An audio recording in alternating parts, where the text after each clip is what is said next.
सर्वांना शुभ प्रभात. प्रभू येशू ख्रिस्ताच्या नावात विश्ववाणी परिवाराकडून आम्ही मार्गाकरिता प्रकाश कार्यक्रमात आपले सहर्ष स्वागत करीत आहोत.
म्हणण्यासाठी निवडलेला शास्त्रभाग मत्ती याचा 7वा अध्याय वचने 12 ते 14. मत्ती याचा 7वा अध्याय वचने 12 ते 14. याकरिता लोकांनी जसे तुमच्याशी वागावे म्हणून तुमची इच्छा आहे तसेच तुम्ही त्यांच्याशी वागा, कारण नियमशास्त्र व संदेष्ट ग्रंथ होत. अरुंद दरवाजाने आत जा, कारण नाशाकडे जाण्याचा दरवाजा रुंद व मार्ग पसरट आहे आणि त्यातून आत जाणारे पुष्कळ लोक आहेत.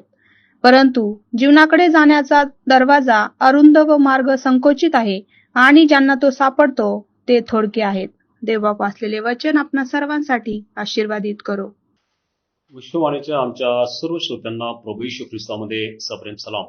प्रियांनो, आज जी वचने आमच्या समोर वाचण्यात आलेली आहे मत्ती शुभवर्तमान याचा 7वा अध्याय आणि 12 ते 14 ही वचनं जी आहेत, या वचनामध्ये आम्ही पाहतो किंबहुना हा संपूर्ण अध्याय जो आहे डोंगरावरील प्रवचनाच्या संदर्भात प्रभू ख्रिस्त आम्हाला सांगतो आणि लोकसमुदायांना समोर बसवून तो डोंगरावरती जाऊन प्रवचन करत असताना या अध्यायामध्ये 2 महत्वाच्या ज्या या वचनामध्ये गोष्टी आम्ही पाहत आहोत त्या म्हणजे की एक सुवर्ण नियम आणि दुसरं जे आहे 2 रस्ते. आम्ही पाहतो की नियम जे आहेत अनेक प्रकारचे नियम मनुष्याला लावून आले दिलेले आहेत. जर आम्ही नियमशास्त्र पाहिलं तर अनेक नियम आम्हाला दिसतात आणि नियमाच्या द्वारे हे प्रगट होतं की मनुष्य किती सत्यतेने चालत आहे. आणि त्यामध्ये सुवर्ण नियम म्हणजे अधिक महत्वाचा जो नियम आहे की ज्याच्यावरती आम्हाला आमचं संपूर्ण लक्ष केंद्रित करणं अत्यंत आवश्यक आहे, त्याचं पालन करणं आम्हाला अत्यंत आवश्यक आहे.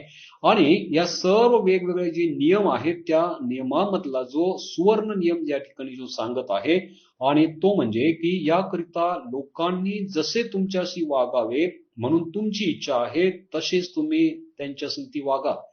आणि खरंच प्रियांनो, जसं आम्ही वागतो आम्हाला इच्छा असते की जसं आम्ही प्रेमळ आहोत, लोकांनी प्रेमळ असणं अत्यंत आवश्यक आहे.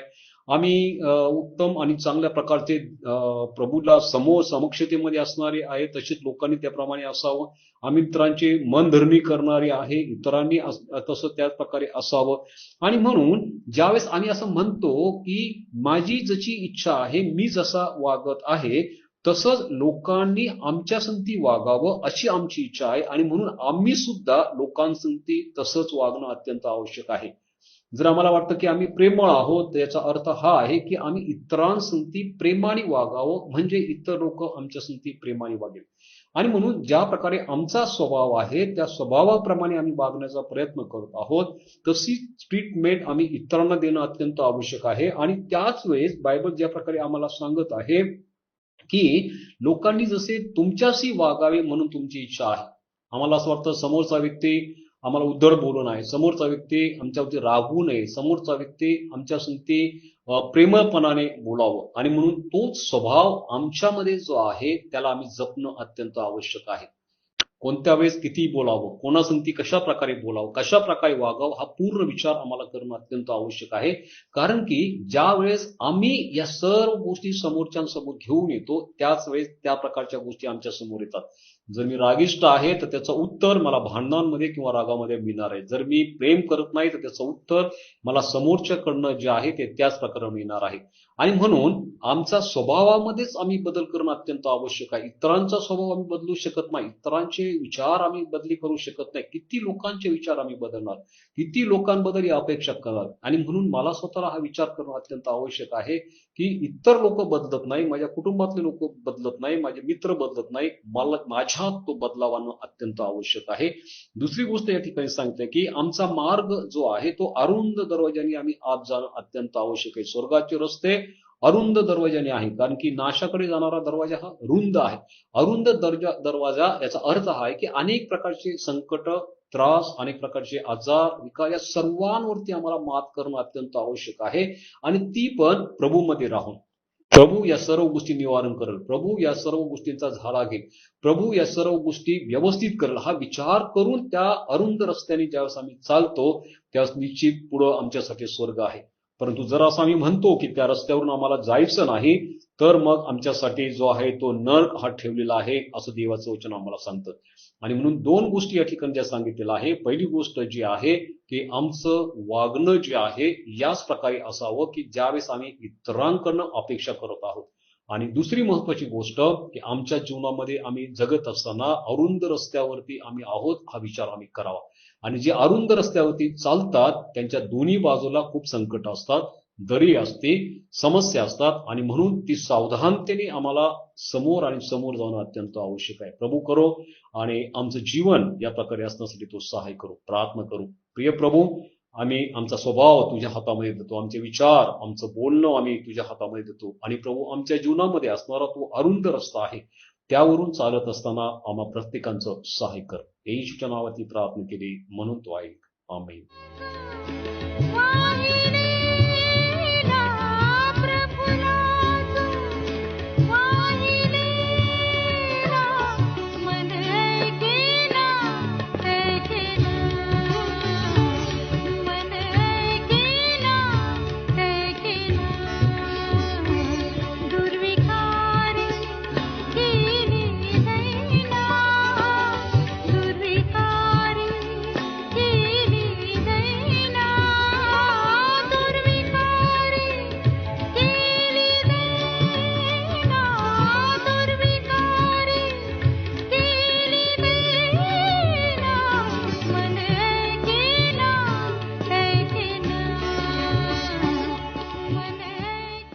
माझ्या दुःखात माझे सांत्वन हे आहे की तुझे वचन मला नवजीवन देते. की आता आपण आपल्या प्रार्थना विनंत्या कोणत्याही वेळेस विश्ववाणी प्रार्थना केंद्राला टोल फ्री नंबरद्वारे कळवू शकता. आमचा टोल फ्री नंबर 1-800-2700-333. आम्ही आपणासाठी या नंबरवर प्रार्थना करण्यास उपलब्ध आहोत. धन्यवाद.